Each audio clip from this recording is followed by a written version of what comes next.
வாழ்க்கை ஒரு முடிவில்லாத ஓட்டப்பந்தயமாக உனக்கு மாறிவிட்டதல்லவா? யாருக்காக ஓடுகிறோம், எதற்காக ஓடுகிறோம் என்று உனக்கே தெரியவில்லை. தினமும் காலையில் தூக்கம் கலையாமலேயே எழுந்து ஒரு உணர்வற்ற இயந்திரத்தைப் போல உனது நாட்கள் நகர்ந்து கொண்டிருக்கின்றன. உன்னை சுற்றி இருப்பவர்களை திருப்திப்படுத்த வேண்டும், அவர்கள் முகத்தில் சிரிப்பை காண வேண்டும் என்பதற்காகவே உனது சொந்த அடையாளத்தையே நீ எப்போதோ தொலைத்து விட்டாய். பகல் முழுவதும் முகத்தில் ஒரு போலி சிரிப்பை ஒட்டிக்கொண்டு திரியும் நீ இரவில் படுக்கையில் விழும்போது மட்டும் நிம்மதியாக தூங்குகிறாயா? இல்லை. என் வாழ்க்கை ஏன் இப்படி இருக்கிறது? எனக்கு மட்டும் ஏன் இத்தனை சோதனைகள்? நான் என்ன பாவம் செய்தேன் என்ற பல நூறு கேள்விகள் உன்னை தூங்க விடாமல் வதைக்கின்றன. உன்னை சுற்றி ஒரு பெரிய கூட்டம் இருந்தாலும் ஏதோ ஒரு விவரிக்க முடியாத தனிமை உன்னை தின்று கொண்டிருக்கிறது. நீ உண்மையாக நேசித்தவர்கள், நீ முழுமையாக நம்பியவர்கள் உன்னை நிராதரவாக கைவிட்டு போன வலியை உன்னால் யாரிடமும் சொல்ல முடியவில்லை. உனது தலையணைகள் மட்டும்தான் உனது கண்ணீரின் கதையை அறிந்திருக்கின்றன. இப்போது இதை கேட்டுக்கொண்டிருக்கும் நீ ஒரு நிமிடம் எல்லாவற்றையும் நிறுத்து. உன் மனதிற்குள் ஓடிக்கொண்டிருக்கும் அத்தனை சத்தங்களையும் சற்று ஓரமாக வை. உன் கண்களை மெதுவாக மூடி ஆழமாக மூச்சை உள்ளே இழுத்து மிக நிதானமாக வெளியே விடு. உனது வலிகளை, ஏமாற்றங்களை, உன்னை சுற்றியுள்ள மனிதர்களின் விமர்சனங்களை எல்லாம் சற்று நேரம் மறந்துவிடு. நீ இப்போது முற்றிலும் ஒரு பாதுகாப்பான இடத்தில் இருக்கிறாய். இந்த ஒட்டுமொத்த உலகமும் உன்னை புரிந்து கொள்ளாமல் உன்னை தள்ளி வைத்திருக்கலாம். ஆனால் இந்த பிரம்மாண்டமான பிரபஞ்சம் உன்னை தன் கைகளில் ஏந்திக் கொள்ள காத்திருக்கிறது. உனது உடலில் ஓடும் இரத்தமும் உனது எலும்புகளும் ஏதோ ஒரு காலத்தில் வெடித்து சிதறிய நட்சத்திரங்களின் துகள்களால் உருவாக்கப்பட்டவைதான். நீ இந்த பிரபஞ்சத்திலிருந்து வேறுபட்டவன் அல்ல. நீயே ஒரு சிறிய பிரபஞ்சம்தான். உன்னை படைத்த அந்த மாபெரும் சக்தி இன்று எந்த இடைவெளியும் இல்லாமல் உனது ஆத்மாவோடு நேரடியாக பேசப்போகிறது. அமைதியாக கேள். இந்த சமூகம் உன்னை எப்படி பார்க்கிறது? உன்னிடம் திறமை இல்லை, உனது தோற்றம் சரியில்லை, உனக்கு அந்த தகுதி இல்லை என்று உன்னிடம் உள்ள குறைகளை மட்டுமே இந்த உலகம் மீண்டும் மீண்டும் சுட்டிக்காட்டிக் கொண்டிருக்கிறதா? அந்த வன்முறையான வார்த்தைகள் உன்னை கடுமையாக காயப்படுத்தி உன்னை ஒரு இருண்ட மூலையில் முடக்கி போட்டிருக்கிறதா? அப்படியென்றால் இன்றிரவு வானத்தின் அடர்ந்த இருட்டை ஒரு முறை நிமிர்ந்து பார். மனிதர்கள் இருட்டை கண்டு பயப்படுகிறார்கள், இருளை ஒதுக்கப்பட வேண்டிய ஒன்றாகவே பார்க்கிறார்கள். ஆனால் இந்த எல்லையற்ற பிரபஞ்சத்தின் 90% அடர்ந்த இருளால் ஆனதுதான். அந்த பயங்கரமான இருட்டில்தான் கோடிக்கணக்கான நட்சத்திரங்கள் பிரகாசமாக ஒளிர்கின்றன. ஒரு நட்சத்திரம் புதிதாக உருவாக வேண்டுமென்றால் அங்கே ஒரு மாபெரும் வெடிப்பும் மிகப்பெரிய குழப்பமும் நிகழ வேண்டும். அமைதியான இடத்தில் எந்த புதிய ஒளியும் பிறக்காது. எனவே இந்த உலகம் உனது எந்த குறையை காட்டி உன்னை ஒதுக்குகிறதோ அதை கண்டு நீ ஒருபோதும் வெட்கப்படாதே. உனது வலிகளை, உனது கடந்த காலத்தின் இருண்ட தழும்புகளை மறைக்க முயலாதே. அவற்றை உனது மாபெரும் பலமாக மாற்று. ஆம், நான் இப்படித்தான், இதுதான் என் அடையாளம், என் வலிகள்தான் என்னை உருவாக்கிய ஒளி என்று நீ எப்போது உனது இருளை முழுமையாக ஏற்றுக்கொள்கிறாயோ அப்போது அந்த இருளிலிருந்தே ஒரு நட்சத்திரமாக நீ உருவெடுப்பாய். உன்னை கேலி செய்த அதே உலகம் உனது அந்த புதிய ஒளியை கண்டு வியந்து உன்னிடம் சரணடையும். உன் குறைகள்தான் உனது மிகப்பெரிய ஆயுதம் என்பதை நீ உணரும் தருணம் அது. ஆனால் இந்த உலகத்தை ஜெயிப்பதற்கு முன்னால் நீ ஜெயிக்க வேண்டிய மிக கொடிய எதிரி ஒருவன் இருக்கிறான். அவன் வெளியில் எங்கோ இல்லை, உனக்குள்ளேயே மிக ஆழமாக மறைந்திருக்கிறான். அவனது பெயர்தான் அகந்தை. நான் தான் எல்லாம் செய்கிறேன், எனது திறமையால் தான் எல்லாம் நடக்கிறது, நான் இல்லாமல் எதுவும் இயங்காது என்ற கர்வம் மனிதனை எப்படி வீழ்த்தும் தெரியுமா? இந்த எல்லையற்ற பிரபஞ்சத்தில் ஒளிரும் ஒரு சிறு விண்மீன் துகள் மட்டுமே நீ. ஆனால் மனித மனம் தன்னை இந்த உலகத்தின் மையமாக நினைத்துக் கொள்கிறது.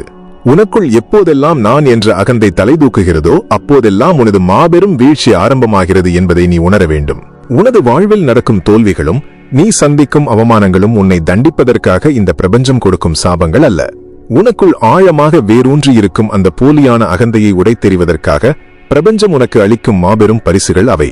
நீ இந்த பிரபஞ்சத்தின் ஒரு மிகச்சிறிய ஆனால் அழகான அங்கம் என்பதை நீ முழுமையாக உணர்ந்து கொள்.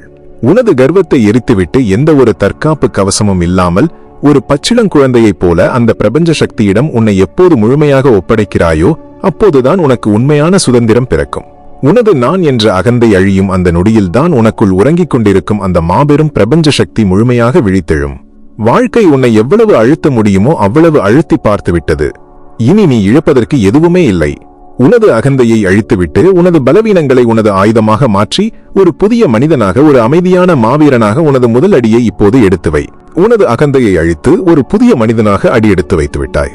ஆனால் இன்னும் உன்னை ஏதோ ஒன்று கண்ணுக்கு தெரியாத சங்கிலியால் இறுக கட்டி போட்டு வதைக்கிறதே, அது என்னவென்று உனக்கு தெரியுமா? அதுதான் எதிர்பார்ப்பு என்னும் கொடிய நோய். நான் இவ்வளவு உண்மையாக அன்பு காட்டுகிறேனே, அவர்கள் ஏன் என்னை திருப்பி நேசிக்கவில்லை? நான் இவ்வளவு உழைக்கிறேனே, எனக்கு ஏன் எந்த அங்கீகாரமும் கிடைக்கவில்லை? நான் அனைவருக்காகவும் என் வாழ்க்கையையே தியாகம் செய்தேனே, எனக்கு ஏன் இந்த தனிமை? இந்த கேள்விகள்தான் உனது நிம்மதியை குலைக்கும் ஆணிவேர். மற்றவர்கள் உன்னை ஏமாற்றிவிட்டார்கள் என்று நீ திரும்ப திரும்ப நினைத்துக் கொண்டிருக்கிறாய். ஆனால் உண்மையில் அவர்கள் மீது நீ வைத்திருந்த அந்த அதீத எதிர்பார்ப்புகள் தான் உன்னை ஈவு இரக்கமின்றி ஏமாற்றிவிட்டன. இந்த முழு பிரபஞ்சமும் ஒரு தொடர்ச்சியான மாற்றத்தின் சுழற்சியில் இயங்கிக் கொண்டிருக்கிறது. இங்கு எதுவுமே நிரந்தரமில்லை. பல கோடி ஆண்டுகள் பிரகாசமாக எரியும் நட்சத்திரங்களே ஒரு நாள் தங்கள் எரிபொருள் தீர்ந்ததும் வெடித்துச் சிதறி ஒளியே நுழைய முடியாத கருந்துளையாக மாறிவிடுகின்றன. கோள்கள் அழிகின்றன. விண்மீன் திரள்கள் ஒன்றோடு ஒன்று மோதி உருமாறுகின்றன. பிரபஞ்சத்தின் விதியே நிரந்தரமின்மைதான். அப்படி இருக்கும்போது மாறிக்கொண்டே இருக்கும் மனிதர்களின் உணர்வுகள் மட்டும் எப்படி உனக்கு நிரந்தரமாக இருக்கும் என்று நீ நம்பினாய்? மனிதர்களின் மனநிலையும் பருவநிலை போன்றதுதான். இன்று கொட்டும் மழை நாளை சுட்டெரிக்கும் வெயில். மாறிக்கொண்டே இருக்கும் மனிதர்கள் மீதும் அழியக்கூடிய பொருட்களின் மீதும் நீ அளவு கடந்த பற்று வைப்பதால் தான் உனக்கு தாங்க முடியாத வலி ஏற்படுகிறது. ஒரு நதியை ஒரு முறை உற்றுப்பார். அது மலையில் பிறந்து கரைகளில் உள்ள பாறைகளிலோ மரங்களிலோ எதிலுமே ஒட்டி கொள்ளாமல் தன் இலக்கான கடலை நோக்கி தொடர்ந்து பயணித்துக் கொண்டே இருக்கிறது. நீயும் அப்படி வாழ கற்றுக்கொள். எதிர்பார்ப்புகள் எப்போது சாகிறதோ அப்போதுதான் உனக்கு உண்மையான நிம்மதி பிறக்கிறது. எதன் மீதும் பற்று இல்லாதவனுக்கு இழப்பதற்கு என்று இந்த உலகத்தில் எதுவுமே இல்லை. உன் கைகளை இறுக மூடிக்கொண்டால் உனக்கு சொந்தமாக இருப்பது அந்த சிறிய வெற்றிடம்தான். ஆனால் உன் கைகளை திறந்து விரித்து வைத்தால் இந்த பிரபஞ்சமே உனது கைகளுக்குள் தான் இருக்கிறது. எனக்கு யாரிடமிருந்தும் எந்த பிரதிபலனும் வேண்டாம். அவர்கள் என்னோடு பயணிக்க விரும்பினால் பயணிக்கட்டும், விலகிப் போக நினைத்தால் விலகட்டும் என்று நீ மனதளவில் முடிவெடுக்கும் அந்த நொடி உன்னை இந்த உலகத்தில் எவராலும் சிறு துரும்பு அளவு கூட காயப்படுத்த முடியாது. அதுதான் உண்மையான பேரானந்தம். அதுதான் நீ தேடி அலையும் முழுமையான சுதந்திரம். உனது அன்பை நிபந்தனைகள் இல்லாமல் கொடு. ஆனால் அதற்கு பதிலாக எதையும் யாரிடமிருந்தும் எதிர்பார்க்காதே. சரி, எதிர்பார்ப்புகளை விட்டுவிட வேண்டும் என்றுதான் என் மூளை சொல்கிறது. ஆனால் என் மனம் என்னை கேட்க மறுக்கிறதே என்று நீ உள்ளுக்குள் தவிக்கலாம். பழைய நினைவுகளையும் உனக்கு நடந்த துரோகங்களையும் பற்றி ஓயாமல் சிந்தித்துக் கொண்டே என்னை அது சித்திரவதை செய்கிறதே, அதிலிருந்து எப்படி தப்பிப்பது என்று நீ கலங்கலாம். விண்வெளியில் எந்த கட்டுப்பாடும் இல்லாமல் அதிவேகமாக சுழன்று கொண்டிருக்கும் விண்கற்களை போன்றதுதான் உனது மனம். கடந்த காலத்தின் வலிகளையும் எதிர்காலத்தின் பயங்களையும் நினைத்து அது ஒரு நொடி கூட ஓய்வில்லாமல் சுழன்று கொண்டே இருக்கும். ஒரு குரங்கை போல ஒரு கிளையிலிருந்து இன்னொரு கிளைக்கு தாவிக்கொண்டே இருக்கும். அந்த மனதோடு நீ ஒருபோதும் போராடாதே. அந்த எண்ணங்களை அடக்கி ஒடுக்க நீ எவ்வளவு முயற்சிக்கிறாயோ அவ்வளவு பலமாக அவை உன்னை திருப்பி தாக்கும். ஒரு சுருள்வில்லை எவ்வளவு அழுத்துகிறோமோ அவ்வளவு வேகமாக அது மேலெழும்பும் அல்லவா? அதுபோலத்தான் உன் எண்ணங்களும். அதற்கு பதிலாக நீ என்ன செய்ய வேண்டும் தெரியுமா? எல்லையற்ற அமைதியான விண்வெளியாக நீ மாற வேண்டும். விண்வெளியில் விண்கற்கள் மோதிக்கொள்கின்றன, நட்சத்திரங்கள் வெடிக்கின்றன. ஆனால் விண்வெளிக்கு எந்த காயமும் ஏற்படுவதில்லை. அது எல்லாவற்றையும் தனக்குள் அமைதியாக அனுமதிக்கிறது. அதுபோல ஒரு கோபமான எண்ணமோ சோகமான நினைவோ உனக்குள் எழும்போது அதனுடன் சேர்ந்து பயணிக்காதே. நீ வெறுமனே அந்த எண்ணங்களை கவனிக்கும் சாட்சியாக மாறு. ஒரு திரையரங்கில் அமர்ந்து திரைப்படத்தை பார்ப்பது போல உனது எண்ணங்களை பார். திரையில் நெருப்பு எரிந்தால் திரை எரிந்து விடுவதில்லை. அதுபோல உன் மனத்திரையில் ஓடும் எந்த கொடிய நினைவும் உனது ஆத்மாவை காயப்படுத்த முடியாது. அதற்கு எந்த ஒரு எதிர்வினையும் ஆற்றாமல் சற்று தள்ளி நின்று அதை வெறும் வேடிக்கை மட்டுமே பார். இது என் மனமாடும் ஒரு தற்காலிக நாடகம். இதற்கு நான் பலியாக மாட்டேன் என்று ஆழமாக உணர்ந்து கொள். நீ எந்த அளவுக்கு புற உலகத்தில் மௌனமாகவும் அக உலகத்தில் அதிக விழிப்புணர்வாகவும் இருக்கிறாயோ அந்த அளவுக்கு உனக்குள் ஓடும் எண்ணங்களின் வேகம் படிப்படியாக குறையும். அந்த எண்ணங்கள் தங்களுக்கு எந்த எதிர்வினையும் கிடைக்காததைக் கண்டு மெல்ல மெல்ல வலுவிழந்து தாமாகவே மறைந்துவிடும். உன் மனம் உனது முழுமையான கட்டுப்பாட்டிற்குள் வந்துவிட்டால் அதன் பிறகு உன்னை அசைக்க இந்த உலகத்தில் எந்த சக்தியாலும் முடியாது. அந்த பேரமைதி உனக்குள் வசப்படும் போது இந்த பிரபஞ்சத்தின் ஒட்டுமொத்த ஆற்றலும் உன் காலடியில் வந்து மண்டியிடும். மனதை கட்டுப்படுத்தி தேவையற்ற எதிர்பார்ப்புகளிலிருந்து உன்னை விடுவித்துக் கொண்டாய். ஆனால் இன்னமும் உனது அடிநெஞ்சில் ஒரு பெரும் நெருப்பு கனன்று கொண்டிருக்கிறதே, அது எனக்கு மிக தெளிவாக தெரிகிறது. உன்னை முழுமையாக நம்ப வைத்து ஏமாற்றியவர்களை, உனது முதுகில் இரக்கமின்றி குத்தியவர்களை, எந்த தவறும் செய்யாத உன்னை நடுத்தெருவில் நிராதரவாக நிறுத்தியவர்களை நினைக்கும் போது உனக்குள் ஒரு ஆத்திரம் பீறிட்டு கிளம்புகிறதல்லவா? அவர்களை எப்படியாவது பழிவாங்க வேண்டும், அவர்கள் நிலைதடுமாறி வீழ்வதை காண வேண்டும் என்ற எண்ணம் உன்னை ஓயாமல் துரத்துகிறது. உனது அமைதியான இரவுகளை அந்த வன்மமான எண்ணங்கள் திருடிக் கொள்கின்றன. ஆனால் ஒரு மாபெரும் பிரபஞ்ச உண்மையை நீ இப்போது ஆழமாக உணர வேண்டும். நீ அவர்களை பழிவாங்க துடிக்கும் ஒவ்வொரு நொடியும் நீ மீண்டும் உனது அரிய ஆற்றலை அவர்களுக்குத்தான் தாரை வார்த்து கொடுக்கிறாய். இந்த பிரபஞ்சத்தின் அதிர்வலைகள் மற்றும் கர்மாவின் கணக்கு வழக்குகளை நீ முதலில் புரிந்து கொள்ள வேண்டும். ஒரு பெரிய கல்லைவானத்தை நோக்கி முழு பலத்தோடு வீசினால் அது என்றாவது ஒரு நாள் பூமியை நோக்கி திரும்ப வந்தே தீர வேண்டும். இது வெறும் அறிவியல் சொல்லும் ஈர்ப்பு விதியின் நியதி மட்டுமல்ல, கர்மாவின் தவிர்க்க முடியாத சுழற்சியும்தான். பிரபஞ்சத்திடம் மிக துல்லியமான ஒரு கால கணக்கு இருக்கிறது. அந்த பிரம்மாண்டமான பாரேட்டில் ஒரு காலம் எந்த பிழையும் நேராது. உனக்கு தீங்கு செய்தவர்களை நீயே நேரடியாக தண்டிப்பதற்காக உனது விலையுயர்ந்த நேரத்தையும் சக்தியையும் வீணாக்காதே. நீ பழிவாங்க நினைப்பது கொடிய விஷத்தை நீயே குடித்துவிட்டு உனது எதிரி சாக வேண்டும் என்று காத்திருப்பதற்கு சமமான முட்டாள்தனமாகும். உன்னை தவிக்க விட்டவர்கள் இன்று மிக மகிழ்ச்சியாகவும் எந்த குறையுமின்றி வெற்றிகரமாகவும் இருப்பது போல உனக்கு தோன்றலாம். அதை பார்த்து உனது ரத்தம் கொதிக்கலாம். இந்த உலகத்தில் நீதி செத்து விட்டதா என்று நீ வானத்தை பார்த்து கதறலாம். ஆனால் வானியலில் ஒரு மிகப்பெரிய உண்மை உண்டு. ஒரு நட்சத்திரம் தனது இறுதி காலத்தை நெருங்கும் போதுதான் அதுவரை இல்லாத அளவுக்கு மிக கடுமையாக பிரகாசிக்கும். அந்த பிரகாசம் அதன் வளர்ச்சிக்கான அறிகுறி அல்ல. அது வெடித்துச் சிதறி ஒரு இருண்ட கருந்துளையாக மாறப்போவதற்கான இறுதி மரண ஓலம். அதுபோலத்தான் உனக்கு துரோகம் செய்தவர்களின் தற்போதைய மகிழ்ச்சியும். அவர்கள் மற்றவர்கள் மனதில் விதைத்த முட்களை அவர்கள் அறுவடை செய்தே தீர வேண்டும்.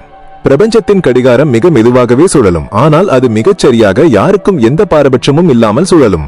உனது ஆழமான மௌனமும் நீ அவர்களை முற்றிலுமாக புறக்கணிப்பதும் தான் அவர்களுக்கு நீ கொடுக்கும் ஆகச்சிறந்த மரண அடி. அவர்களை காலத்தின் கைகளில் ஒப்படைத்துவிட்டு நீ உனது பாதையில் நிமிர்ந்து நடந்து கொண்டே இரு. அப்படியென்றால் எனக்கு எந்த அநீதி நடந்தாலும் அதை அமைதியாக வேடிக்கை பார்த்து கொண்டு ஒரு கோழையைப் போல பொறுத்துக் கொள்ளச் சொல்கிறாயா என்று நீ கேட்கலாம். நிச்சயமாக இல்லை. பொறுமை என்பது வேறு, கோழைத்தனம் என்பது வேறு. உனக்குள் எழும் அந்த ஆக்ரோஷமான உணர்வை நீ ஒருபோதும் அடக்க வேண்டியதில்லை. உனக்கு இழைக்கப்பட்ட அநீதியைக் கண்டு உனக்குள் ஆவேசம் வரவில்லை என்றால் நீ இன்னும் உயிரோடு இருக்கிறாயா என்பதே சந்தேகம்தான். ஆனால் அந்த ஆக்ரோஷத்தை உன்னையே அழிக்கும் கட்டுப்பாடற்ற நெருப்பாக மாற்றிவிடாதே. அந்த இருண்ட உணர்வுகளை உனது இலக்கை நோக்கி செலுத்தும் அதிவேக எரிபொருளாக உருமாற்று. வலியை வலிமையாக மாற்றும் வித்தையை நீ கற்க வேண்டும். பூமிக்கு அடியில் பல 100 வருடங்களாக அமைதியாக தனக்குள் கொதிக்கும் பாறை குழம்பை சேகரித்து வைத்திருக்கும் ஒரு பிரம்மாண்டமான எரிமலையை கற்பனை செய்து கொள். அது வெளியில் பார்ப்பதற்கு மிகவும் அமைதியாக எந்த சலனமும் இல்லாத ஒரு சாதாரண மலையாகத்தான் தெரியும். ஆனால் அது தனக்கான நேரம் வரும்போது பெரும் சீற்றத்துடன் வெடித்து சிதறும். அந்த வெடிப்பு ஒரு புதிய நிலப்பரப்பையே உருவாக்கும் மாபெரும் ஆற்றல் கொண்டது. உனது கோபமும் அப்படிப்பட்ட ஒரு பிரம்மாண்டமான ஆற்றல்தான். உன்னை சீண்டியவர்கள் முன்னால் நீ சிறுபிள்ளைத்தனமாக வார்த்தைகளால் சண்டையிட்டு உனது தரத்தை குறைத்துக் கொள்ளாதே. உன்னை யார் காரணமே இல்லாமல் மட்டம் தட்டினார்களோ அவர்கள் முன்னால் நீ எவ்வளவு பிரம்மாண்டமாக வாழப்போகிறாய் என்பதே உனது உண்மையான போர். உனக்குள் இருக்கும் அந்த ஆத்திரத்தை சுயக்கட்டுப்பாட்டுடன் கூடிய அசைக்க முடியாத துணிச்சலாக மாற்று. ஒரு அமைதியான மாவீரனின் கண்களில் இருக்கும் கூர்மை 1000 சுழலும் வாள்களுக்கு சமம். உனது கவனம் சிதறாத உழைப்பும் அதன் மூலம் நீ அடையப் போகும் மாபெரும் வெற்றியும் தான் உன்னை எதிர்த்தவர்களை நிரந்தரமாக வீழ்த்தும் உண்மையான ஆயுதங்கள். உனது மாபெரும் வெற்றியை பார்த்து அவர்கள் கண்கள் கூச வேண்டும். உனது அசைக்க முடியாத அமைதியை பார்த்து அவர்கள் அஞ்சி நடுங்க வேண்டும். அதுவே உண்மையான வீரனின் அடையாளம். அந்த வீரனாக நீ இன்று முதல் மாறப்போகிறாய்.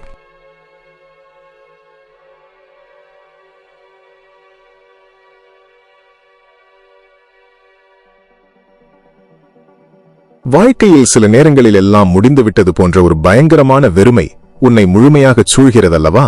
நீ பல ஆண்டுகளாக ஆசையாக கட்டி எழுப்பிய கனவுகள் அனைத்தும் உன் கண் முன்னாலேயே சுக்குநூறாக உடைந்து சிதறும் போது இந்த உலகமே நிரந்தரமாக இருண்டுவிட்டதாக நீ உணர்கிறாய். நீ உனது உயிராக நினைத்த ஒரு உறவு உன்னை விட்டு நிரந்தரமாக பிரியும் போது, அல்லது நீ உனது ஒட்டுமொத்த உழைப்பையும் கொட்டி பெரிதும் நம்பிய ஒரு வாய்ப்பு உனது கைகளை விட்டு நழுவி போகும்போது ஒரு பெரிய மரக்கதவு உனது முகத்திற்கு நேராக ஓங்கி அடைக்கப்படுகிறது. அந்த மூடிய கதவின் முன்னே இருளில் மண்டியிட்டு எனக்கு மட்டும் ஏன் இப்படி நடக்கிறது என்று உனது கைகளால் முகத்தை மூடிக்கொண்டு கதறி அழுது கொண்டிருக்கிறாய். உனது இதயம் சுக்குநூறாக உடைந்து அதன் ஒவ்வொரு சிறு துண்டும் வலியில் துடிப்பதை உன்னால் உணர முடிகிறது. இதுதான் எனது வாழ்க்கையின் இறுதி அத்தியாயம் என்று நீ முடிவே செய்து விடுகிறாய். ஆனால் இந்த பிரபஞ்சத்தின் மிக ஆழமான ஒரு மாபெரும் ரகசியத்தை நீ இப்போது ஆழமாக தெரிந்து கொள்ள வேண்டும். இந்த பிரபஞ்சத்தில் அழிவு என்று ஒன்று கிடையவே கிடையாது. எந்த ஒன்றையும் புதிதாக உருவாக்கவோ அல்லது முற்றிலுமாக அழிக்கவோ முடியாது. அது வெறுமனே ஒரு வடிவத்திலிருந்து மற்றொரு புதிய வடிவத்திற்கு மாறுகிறது என்பது வெறும் பாடப்புத்தகத்தில் இருக்கும் அறிவியல் அல்ல. அதுதான் இந்த பிரபஞ்சத்தின் ஆழமான தத்துவம். ஒரு மாபெரும் நட்சத்திரம் தனது இறுதி காலத்தில் பெரும் சத்தத்துடன் வெடித்து சிதறுவதை அழிவு என்று மட்டும்தான் மனித கண்கள் பார்க்கின்றன. ஆனால் அந்த பிரம்மாண்டமான வெடிப்பில்தான் தங்கம், இரும்பு போன்ற புதிய மூலப்பொருட்கள் உருவாகி அவை அந்த எல்லையற்ற விண்வெளியில் பரவி புதிய கோள்களையும் புதிய உயிர்களையும் உருவாக்குகின்றன. ஒரு மரணம் நிகழாமல் ஒரு புதிய ஜனனம் இங்கு ஒருபோதும் சாத்தியமில்லை. ஒரு கம்பளிப்பூச்சி தன்னைத்தானே ஒரு இருண்ட கூட்டுக்குள் அழித்துக் கொண்டால்தான் வண்ணத்து பூச்சிக்கு அங்கே புதிய சிறகுகள் முளைக்கும். ஆகவே உன் வாழ்வில் ஒரு கதவு அடைக்கப்படும் போது அது உனக்கான முற்றுப்புள்ளி அல்ல. அது உன்னை வேறொரு பிரம்மாண்டமான புதிய பாதையில் திருப்பி விடுவதற்காக இந்த பிரபஞ்சம் செய்யும் ஒரு மாபெரும் செயல்பாடு. நீ செல்ல வேண்டிய உண்மையான இலக்கு வேறெங்கோ மிக உயர்ந்த இடத்தில் இருக்கிறது. ஆனால் நீ ஒரு தவறான மிக சிறிய வட்டத்திற்குள் உன்னை சுருக்கிக் கொள்ள பார்க்கிறாய். உனது தகுதிக்கு சற்றும் பொருந்தாத மனிதர்களுடனும் சூழ்நிலைகளுடனும் நீ சமரசம் செய்து கொள்ள முயல்கிறாய். அதனால்தான் உன்னை அந்த சிறிய வட்டத்திலிருந்து வலுக்கட்டாயமாக வெளியேற்றுவதற்காக அந்த சூழ்நிலையை உனக்கு மிகவும் கடினமானதாக பிரபஞ்சம் மாற்றுகிறது. தாங்க முடியாத வலி இல்லாமல் எந்த மனிதனும் தனது சௌகரியமான எல்லையை விட்டு வெளியே வரமாட்டான் என்பது இந்த பிரபஞ்சத்திற்கு மிக நன்றாகவே தெரியும். அதனால் அந்த அடைக்கப்பட்ட கதவையும் அந்த வலியையும் ஒரு புதிய படைப்பிற்கான திறவுகோலாக முழு மனதுடன் ஏற்றுக்கொள். பழைய இலைகள் முற்றிலுமாக உதிர்ந்தால்தான் ஒரு மரத்தில் வசந்த காலத்தின் புதிய துளிர்கள் வெடிக்கும். உனது பழைய பலவீனமான அடையாளங்கள் அழியும் போதுதான் உனக்கான உண்மையான பிரம்மாண்டம் உன்னை தேடி வரும். அந்த புதிய பாதையில் நீ நிமிர்ந்து நடக்கத் தொடங்கும் போது உனக்குள் ஒரு ஆழமான கேள்வி மீண்டும் மீண்டும் எழலாம். அப்படி என்றால் இந்த உலகத்தில் உண்மையான அன்பிற்கு மதிப்பே இல்லையா? நான் எந்தவித ஒளிவு மறைவுமின்றி கொடுத்த அந்த தூய்மையான அன்பிற்கு ஏன் வலிகள் மட்டுமே பரிசாக கிடைத்தன என்று நீ சிந்திப்பாய். இங்குதான் நீ அன்பை பற்றிய உனது அடிப்படையான புரிதலை முற்றிலுமாக மாற்றிக்கொள்ள வேண்டும். நீ இதுவரை அன்பு என்று நினைத்துக் கொண்டிருந்தது ஒரு வகையான நுட்பமான வியாபாரத்தை தான். நான் உன்னை நேசிக்கிறேன், அதனால் நீ என்னை திருப்பி நேசிக்க வேண்டும், எனக்கு மதிப்பளிக்க வேண்டும் என்பது மனிதர்களின் சாதாரணமான உணர்வு பரிமாற்றம். ஆனால் பிரபஞ்சத்தின் பார்வையிலான அன்பு என்பது எந்த ஒரு நிபந்தனையும் இல்லாத ஒரு மாபெரும் அதிர்வலை. பூமி தன்னை தொடர்ந்து சுற்றி வரும் நிலவிடம் தனக்காக எதையும் கைமாறாக எதிர்பார்ப்பதில்லை. சூரியன் ஒட்டுமொத்த பிரபஞ்சத்திற்கும் ஒளியை கொடுப்பதற்காக பூமியிடம் எந்த பிரதிபலனும் கேட்பதில்லை. அதுபோலத்தான் உண்மையான தூய்மையான அன்பும். அது ஒருவரிடமிருந்து எதையும் பிடுங்க நினைக்காது, அது தன்னைத்தானே முழுமையாக கொடுத்துக் கொள்ளும். நீ யாருக்காகவாவது உண்மையாக எந்த ஒரு சுயநலமும் இன்றி உனது அன்பை கொடுத்திருந்தால் அந்த அன்பு ஒருபோதும் வீணாகாது. அந்த தூய்மையான அதிர்வலை இந்த பிரபஞ்சத்தில் என்றென்றும் அழியாமல் நிலைத்திருக்கும். உனது தூய்மையான அதிர்வலைக்கு சற்றும் பொருந்தாத போலியான மனிதர்களிடமிருந்து அந்த பிரபஞ்சமே உன்னை பிரித்து தனிமைப்படுத்துகிறது. நீ கொடுத்த அந்த உண்மையான அதிர்வலை மிகச் சரியான நேரத்தில் உனக்கு தகுதியான ஒரு மிகச்சிறந்த வடிவத்தில் உன்னை மீண்டும் வந்தடையும். ஆகவே உனது மதிப்பை உணராத போலியான மனிதர்களை விட்டு இன்றே முழுமையாக விலகினில். உன் அன்பை புரிந்து கொள்ளாதவர்களிடம் சென்று கையேந்தி நிற்பதை இன்றோடு நிரந்தரமாக நிறுத்து. நீயே முழுமையான அன்பாக மாறு. முதலில் நீ உன்னை முழுமையாக நேசிக்க தொடங்கு. உனக்குள் இருக்கும் அந்த மாபெரும் பிரபஞ்ச சக்தியோடு நீ எப்போது உன்னை ஆழமாக இணைத்துக் கொள்கிறாயோ அப்போது உனது அதிர்வலைகள் முற்றிலும் மாறிவிடும். நீ எதை ஆழமாக உணர்கிறாயோ அதையே நீ ஈர்ப்பாய். உனது தூய்மையான அதிர்வலைக்கு ஏற்ற உண்மையான மனிதர்கள், தகுதியான உறவுகள், அற்புதமான வாய்ப்புகள் எல்லாமே காந்தம் போல உன்னை நோக்கி தானாகவே ஈர்க்கப்படும். ஒரு பழைய அத்தியாயம் முடிந்துவிட்டது என்று இனி ஒருபோதும் வருந்தி அழாதே. உனது வாழ்க்கையின் மிகச்சிறந்த புத்தகம் இனிமேல்தான் எழுதப்பட போகிறது. உனக்கான புதிய தொடக்கத்தை இருகரம் கூப்பி வரவேற்க இப்போதே தயாராகு. இதுவரை நீ கடந்து வந்த கடினமான பாதையை ஒரு முறை திரும்பிப்பார். உனது அகந்தையை தீயிட்டு எரித்தாய், உன்னை கட்டி போட்டிருந்த எதிர்பார்ப்புகளை துறந்தாய், பழிவாங்கும் வன்மமான எண்ணத்தை அமைதியான துணிச்சலாக மாற்றினாய். அடைக்கப்பட்ட கதவுகளையும் வலிகளையும் ஒரு புதிய படைப்பிற்கான தொடக்கமாக ஏற்றுக்கொண்டாய். இப்போது நீ எங்கே நிற்கிறாய்? உனது இந்த நீண்ட தேடலின் இறுதி இலக்குதான் என்ன?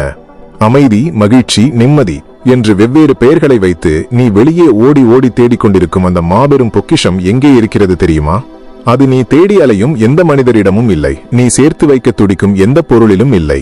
அது உனக்குள்ளேயேதான் மிக ஆழமாக புதைந்து கிடக்கிறது. மனிதர்கள் ஒளியை தேடி எப்போதும் தங்களுக்கு வெளியே ஓடிக்கொண்டிருக்கிறார்கள். ஆனால் இந்த ஒட்டுமொத்த பிரபஞ்சத்தின் மாபெரும் ரகசியமும் உனது அந்த உள்முக பயணத்தில்தான் அடங்கியிருக்கிறது. நீ இரவு வானத்தை பார்த்து வியக்கும் அதே கோடிக்கணக்கான நட்சத்திரங்களின் ஆற்றல் உனது உடலின் ஒவ்வொரு சிறு அணுவிலும் உறங்கிக் கொண்டிருக்கிறது. நீ வேறு, இந்த பிரபஞ்சம் வேறு அல்ல. நீயேதான் அந்த பிரபஞ்சம். வாழ்க்கையை ஒரு மிக கடுமையான போர்க்களமாகவே நீ இதுவரை பார்த்து பழகிவிட்டாய். தினமும் வாளெடுத்து போராட வேண்டும், எல்லாரையும் வீழ்த்தி வெற்றி பெற வேண்டும், இல்லை என்றால் நாமே செத்து மடிய வேண்டும் என்ற ஒரு இறுக்கமான பயங்கரமான மனநிலையிலேயே உனது ஒவ்வொரு நாளையும் நீ கடத்துகிறாய். ஆனால் இந்த பிரபஞ்சத்தின் உண்மையான இயல்பை ஒருமுறை நன்றாக உற்று கவனி. அங்கே எங்கும் எந்த பதற்றமும் இல்லை, அவசரமும் இல்லை. பூமியும் மற்ற கோள்களும் சூரியனை சுற்றி வருவது ஒரு முடிவில்லாத பிரம்மாண்டமான நடனம். கடலின் அலைகள் கரையோடு நடனமாடுகின்றன. மரங்களின் இலைகள் காற்றுடன் நடனமாடுகின்றன. உனது உடலுக்குள் இருக்கும் ஒவ்வொரு செல்லும் ஒரு குறிப்பிட்ட தாளத்தில் அதிர்ந்து தொடர்ந்து நடனமாடிக்கொண்டுதான் இருக்கின்றன. இந்த மாபெரும் பிரபஞ்ச நடனத்தில் நீயும் ஒரு முக்கிய அங்கம். ஆனால் நீ மட்டும் அந்த அழகிய தாளத்திற்கு ஏற்ப நடனமாட மறுத்து உனது சொந்த விருப்பப்படி முரண்டு பிடித்துக் கொண்டிருக்கிறாய். அதனால்தான் உனக்கு அத்தனை வலிகளும் ஏற்படுகின்றன. பிரபஞ்சத்தின் நதி ஓட்டத்திற்கு எதிராக நீச்சல் அடிப்பதை இன்றோடு நிறுத்து. உனது போராட்டங்களை கைவிட்டுவிட்டு அந்த நீரோட்டத்தோடு உன்னை முழுமையாக சரணடைய செய். நீ சரணடையும் போதுதான் உண்மையான சுதந்திரம் பிறக்கிறது. வாழ்க்கையில் நீ சந்திக்கும் ஒவ்வொரு சிறு சிறு பிரச்சனைகளையும் தோல்விகளையும் உலகத்தின் முடிவாக நினைத்து ஏன் இவ்வளவு தீவிரமாக எடுத்துக்கொள்கிறாய்? உனது வலிகள், ஏமாற்றங்கள், லாப நஷ்டங்கள், அவமானங்கள் எல்லாமே இந்த முடிவற்ற கால ஓட்டத்தில் வெறும் தற்காலிகமான நீர்க்குமிழிகள் மட்டுமே.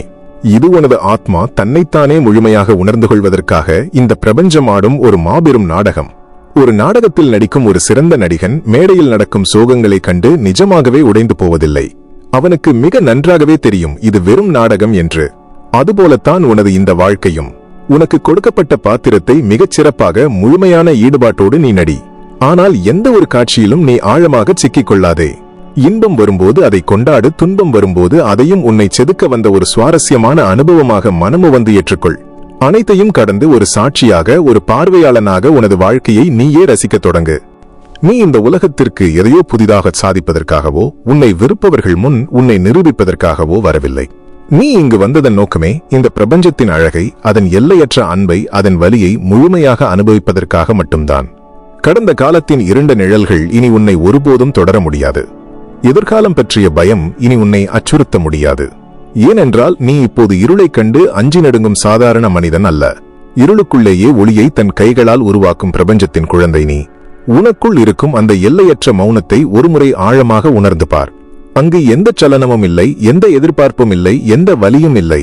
அங்கு இருப்பது அந்த மாபெரும் பேரமைதி மட்டுமே. உனது கவலைகளை, வலிகளை, கண்ணீரை எல்லாம் இந்த வானத்திடம் முற்றிலுமாக ஒப்படைத்துவிட்டு எந்த ஒரு மனப்பாரமும் இல்லாமல் இப்போதே உனது புதிய பயணத்தை தொடங்கு. உனக்கு தேவையான அனைத்து ஆற்றல்களும் திறமைகளும் உனக்குள்ளேயே பிறக்கும் போதே முழுமையாக கொடுக்கப்பட்டுவிட்டன. உன்னை வீழ்த்த இந்த உலகத்தில் எந்த ஒரு சக்தியாலும் முடியாது என்பதை உன் அடிமனதிலிருந்து முழுமையாக நம்பு. நிமிர்ந்து நில், ஆழமாக மூச்சை இழுத்துவிடு. உனது முகத்தில் அந்த உண்மையான ஆழமான புன்னகையை கொண்டு வா. இந்த பிரபஞ்சம் உனக்காக காத்துக் கொண்டிருக்கிறது. உனது பிரம்மாண்டமான புதிய பயணம் இதோ இந்த நொடியிலிருந்து ஆரம்பமாகிறது.